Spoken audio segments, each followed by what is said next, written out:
Hi friends, मैं आकांक्षा शर्मा जी की with आकांक्षा में आपका स्वागत करती हूँ। मध्य प्रदेश पटवारी भर्ती और ग्रुप 2 के लिए विज्ञान के कुछ प्रश्न लेके आई हूँ। ये विज्ञान के आज 20 वस्तु निष्ठ प्रश्न लेके आई हूँ, कल 25 लेके आऊँगी, उसके अगले दिन 30 लेके आऊँगी। तो ऐसे ही प्रश्न मैं लेके आऊँगी। आशा है आपको पसंद आएंगे और वीडियो अच्छा लगे तो लाइक शेयर सब्सक्राइब जरूर कीजिएगा।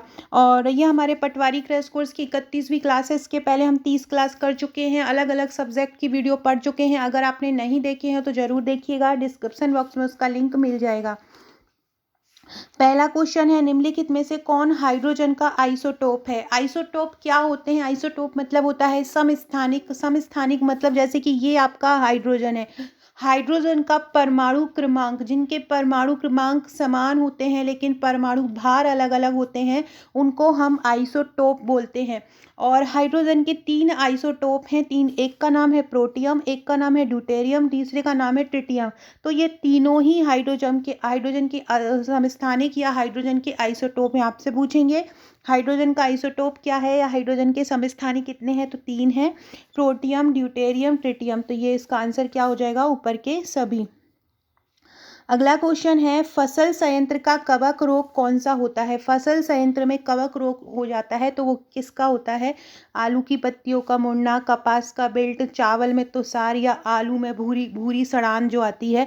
तो कवक रोग जो होता है वो कपास का बिल्ट, कपास का जो बिल्ट रोग होता है वो किसके कारण होता है? वो कवक के कारण हो जाता है, कवक के कारण हो जाता है। क्या? कपास का बिल्ट रोग किसके कारण हो जाता है? कवक के कारण हो जाता है। अगला क्वेश्चन है, परमाणु विखंडन प्रतिक्रिया के दौरान ऊर्जा का प्रयोग किस में किया जाता है? परमाणु विखंडन प्रतिक्रिया के दौरान उत्पन्न ऊर्जा उत्पन्न की जाती है, उसका प्रयोग किस में किया जाता है? ईंधन बनाने में, बिजली बनाने में, ताप पैदा करने में।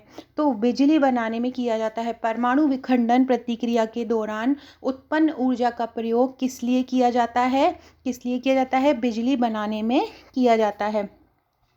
अगला क्वेश्चन है, इनमें से कौन गैसों के प्रसरण का एक उदाहरण है? खाने की सुगंध, अगरबत्ती की खुशबू, इत्र की महक। देखो, खाने की सुगंध भी पूरी यहाँ आप किचन में खाना बना रहे हो और आपका हॉल तक जो है स्मेल उसकी पहुंच जाती है, क्योंकि वो बाय एयर घूम जाती है, मतलब गैस के थ्रू पूरे में चली जाती है। वायु में गैस होती है। दूसरा, अगरबत्ती आप जलाते हैं तो अगरबत्ती आप अगर भगवान के पास जलाते हैं तो आपके चारों कमरे जो आपके घर में होंगे वो पूरे महक जाते हैं अगरबत्ती की खुशबू से, क्योंकि वो भी वायु में घुल जाती है। हवा में घुल जाती है जो सुगंध होती है और पूरे में फैल जाती है। ऐसे ही इत्र की महक है, आप डियो लगाते होंगे, आप परफ्यूम लगाते होंगे, क्यों लगाते हैं? कि ताकि आप जैसे ही बाहर जाएं और बढ़िया लोग आपको देखें कि देखो क्या खुशबू आ रही है, लड़का परफ्यूम लगा के आया है या लड़की परफ्यूम लगा के आई है, स्टैंडर्ड का है। तो ऐसा गैसों के प्रसरण का एक उदाहरण है, मतलब ये सभी हो जाएगा। अगला है, किस में अधिक ताप है? बर्फ में, उबलते पानी में या भाप में? तो भाप में सबसे ज़्यादा जो ताप होता है। कभी भी आप देखना कि आप जो आग से नहीं जल पाओगे, भाप अगर आपको लग जाएगी ना तो भाप से आप ज़्यादा जल्दी से जल जाओगे। तो भाप में सबसे ज़्यादा ताप होता है। अगला है, इनमें से कौन सी बीमारी है जो महामारी और स्थानिक दोनों प्रकार की है? महामारी भी है और स्थानिक भी। महामारी का मतलब ऐसा होता है जो एक क्षेत्र से निकलकर पूरे देश में फैल जाती है, विश्व में फैल जाती है, उसको महामारी बोला जाता है। जैसे कि अभी लास्ट ईयर में हमने देखे थे कि कोरोना हो गया था, तो वो महामारी थी, एक स्थानिक क्षेत्र से गुजरकर पूरे में फैल जाती है। और स्थानिक मतलब होता है कि जो किसी स्थान विशेष की बीमारी है, जैसे हम देखते हैं आई फ्लू चल रहा है या सर्दी खांसी हो रही है तो एक पूरा एरिया हो जाता है कवर। तो वो ये इनमें से ऐसा कौन है जो दोनों में ही आता है? तो हैजा। हैजा जो है वो महामारी के उसमें भी आता है और स्थानिक में भी आता है। हैजा आंसर हो जाएगा। अगला है, निम्न में से कौन ग्राफीन के बारे में सही नहीं है? कार्बन के आइसोटोप है, ये सही है। परमाणु जाली के रूप में उपयोग किया जाता है, हनीकॉम स्ट्रक्चर है। 3 डायमेंशनल स्ट्रक्चर, ये नहीं है। कौन? ग्राफीन के क्या है? ग्राफीन 3 डायमेंशनल स्ट्रक्चर नहीं है, ग्राफीन नहीं, ग्राफीन है। फ्रेंड्स, ये मेरे पटवारी भर्ती के नोट्स हैं, आप देख सकते हैं। बहुत ही शानदार, बहुत सरल भाषा में तैयार किए गए ये नोट्स हैं, हैंड रिटन नोट्स हैं, आपको पढ़ने में बहुत अच्छा लगेगा।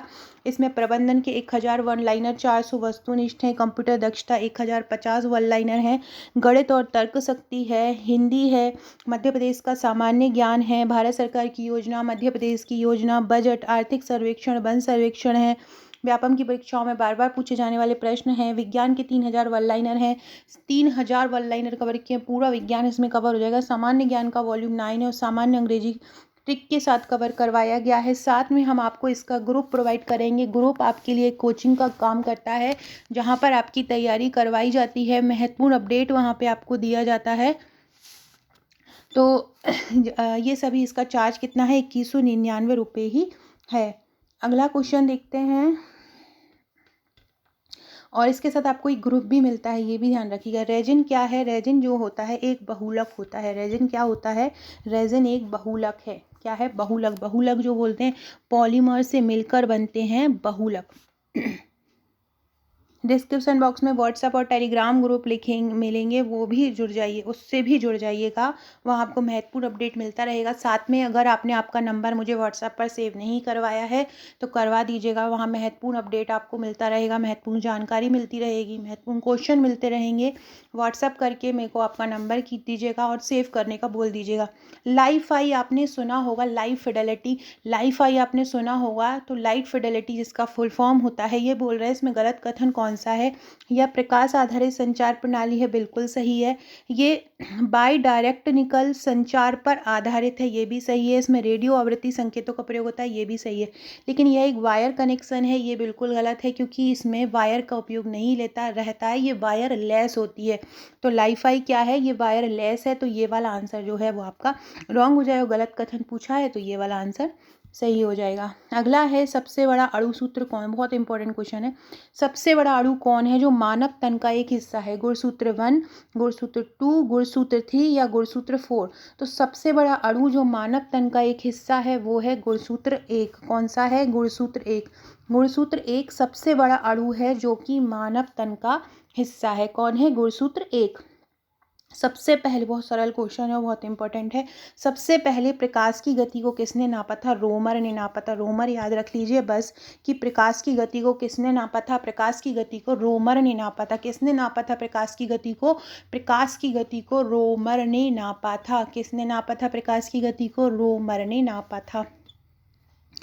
अगला क्वेश्चन है, गिरगिट रंग क्यों बदलता है? गिरगिट रंग क्यों बदलता है? अन्य जानवरों से बचने के लिए, गर्मी प्रबंधन के लिए, वातावरण के प्रति संकेत के रूप में या उपनयन? तो ये जो रहते हैं अपना खुद को अपने को खुद को मैनेजमेंट करने के लिए, खुद को कैसे रहना है, सर्दी गर्मी से कैसे बचना है, के अनुसार ये अपना रंग अपनी सुरक्षा को लेकर बदलते रहते हैं। अगला क्वेश्चन है, के जो इकाई है वो क्या नापने के लिए उपयोग की जाता है? के को क्या बोलते हैं? के का मतलब होता है केल्विन। के का मतलब क्या होता है? केल्विन। और केल्विन को हम क्या नापने के लिए उपयोग करते हैं? केल्विन का उपयोग तापमान मापने के लिए किया जाता है। तो के इकाई की इकाई होती है के, टेम्परेचर या ताप मापने की इकाई होती है के। अगला क्वेश्चन है, ये पटवारी के नोट्स के साथ आपको एक ग्रुप मिला हुआ, उसमें ये पीडीएफ पहुंचा दूंगी। प्रबंधन के भी हमारे 2500 प्रश्नों की एक सीरीज चल रही है, वो जरूर देखिएगा, उससे बाहर एक भी प्रश्न नहीं जाएगा। विटामिन B1 की कमी से कौन सी बीमारी होती है? तो देखिए, रिकेट्स जो होती है विटामिन डी की कमी से होती है। रतौंधी जो होता है विटामिन A की कमी से होता है। रक्त अल्पता एनीमिया की कमी से हो जाती है। किसकी कमी से हो जाती है? रक्त अल्पता, एनीमिया अगर हो जाता है तो शरीर में रक्त की कमी हो जाती है, हीमोग्लोबिन कमी हो जाती है। बेरी जो होता है बी की कमी से होता है। कौन सा? विटामिन बी की कमी से होता है। तो इसका आंसर क्या हो जाएगा? बेरी हो जाएगा। विटामिन B1 को थायमीन भी बोला जाता है। क्या बोला जाता है? थायमीन। ऐसा ही बोला जाता है विटामिन B1 को, क्या? थायमीन। और विटामिन B1 की कमी से कौन सा रोग होता है? बेरी। राइनोवायरस मतलब जिसको हो जाता है उसको सर्दी खांसी लगातार, तो यहाँ राइनोवायरस आए वहाँ मतलब आपको सर्दी खांसी का इंडिकेट कर रहा है, मतलब वहाँ पे सर्दी खांसी होना है। तो क्या हो जाएगा इसका आंसर? क्या हो जाएगा? आम जुकाम, जो आम जो सर्दी खांसी हो जाती है वो राइनोवायरस के अंतर्गत आ जाएगा। अगला क्वेश्चन है, किसे स्टार क्वीन नेबुला के रूप में भी जाना जाता है? स्टार क्वीन नेबुला के रूप में जाना जाता है मेजियर 16 को। स्टार क्वीन नेबुला के रूप में किसको जाना जाता है? मेजियर 16 को जाना जाता है।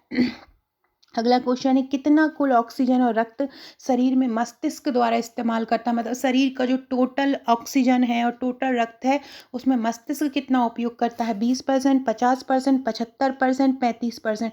तो कितना उपयोग करता है, तो मस्तिष्क जो है शरीर की कुल ऑक्सीजन का 20% उपयोग करता है।